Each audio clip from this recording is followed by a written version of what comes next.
Welcome to Easy Law Online. Ako si Blessing, ang digital assistant ni Attorney Chato Olivas, ang mentor ng Easy Law Online. Meron tayong video tungkol sa mga cases that are incapable of pecuniary estimation. Please see the link in the description box.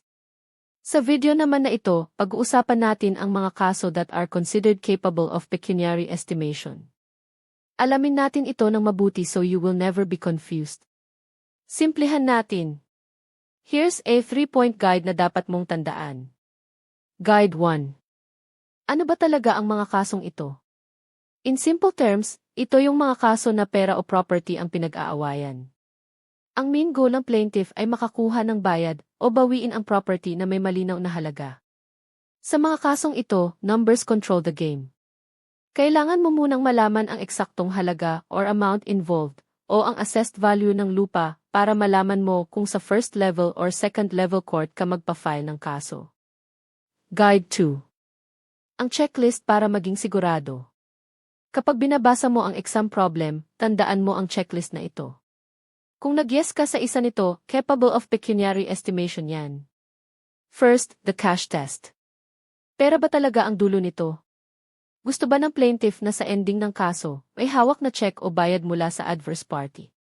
Example, unpaid loans o siningil ng damages. Second, the property price test. Physical na bagay ba ang pinag-aawayan na may presyo o assessed value tulad ng kotse o lupa? Third, the math test. Pwede bang i-compute agad ni judge ang sisingilin na amount nang hindi na kailangang daanan pa ang ibang question? Kung may mahaba pang pag-uusapan at evaluation, tulad ng pagpapatunay kung valid o void ba ang isang contract, hindi ito capable of pecuniary estimation. Guide 3. Ano ang nakasulat sa prayer ng complaint? Tingnan mo agad ang pinakaibaba ng complaint, yung tinatawag na wherefore clause. Kapag nakita mo ang mga linyang ito, automatic na capable of pecuniary estimation yan.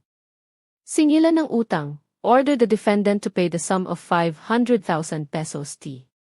Award the damages only, award the plaintiff actual damages in the amount of 200,000 pesos t. Bawi ng gamit o replevin, order the return of the Toyota Vios valued at 600,000 pesos t.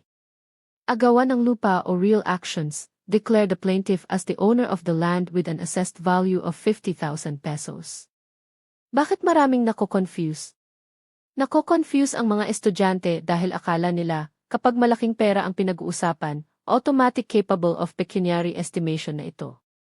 Halimbawa, nagdemanda ang isang kumpanya para ipa-cancel ang isang 100 million peso construction contract dahil peke ang semento. Dahil nakita ng estudyante ang 100 million pesos ang isasagot agad ay capable of pecuniary estimation yan. Mali po. Ang pinag-aawayan doon ay ang pag-cancel ng kontrata. Gamitin natin ang isang test. Para maging sigurado ka sa exam, tanungin mo ang sarili mo, pwede ba ibigay ni judge agad ang pera, o kailangan ba muna niyang isolve ang ibang issue? Scenario 1, siningil mo si Kumare dahil hindi nagbayad sa utang na 50,000 pesos. Pwede ba ibigay agad ni judge ang pera? Yes. Malinaw ang amount, at kung may demand letter, ito ay capable of pecuniary estimation. Scenario 2, gusto mong bawiin ang 50,000 pesos na down payment mo kasi na-scam ka sa kontrata. Mabibigay ba agad ang pera? No. Dahil bago ibalik ang pera, kailangan munang magdesisyon ang judge, valid ba o void ang kontrata dahil sa fraud. Dahil may question na kailangang lutasin, ang kaso ay incapable of pecuniary estimation. Ito ay test lamang.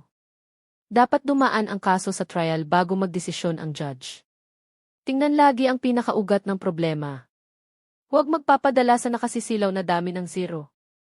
If you want deeper understanding of this topic, there is an advanced discussion for Tier 3 members of our Easy Law online channel. For a small monthly fee, you can have access to exclusive videos and resources. See you in the next video.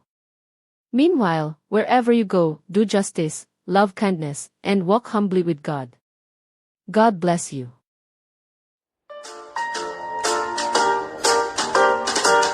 Simplehan natin ang batas so we can do justice.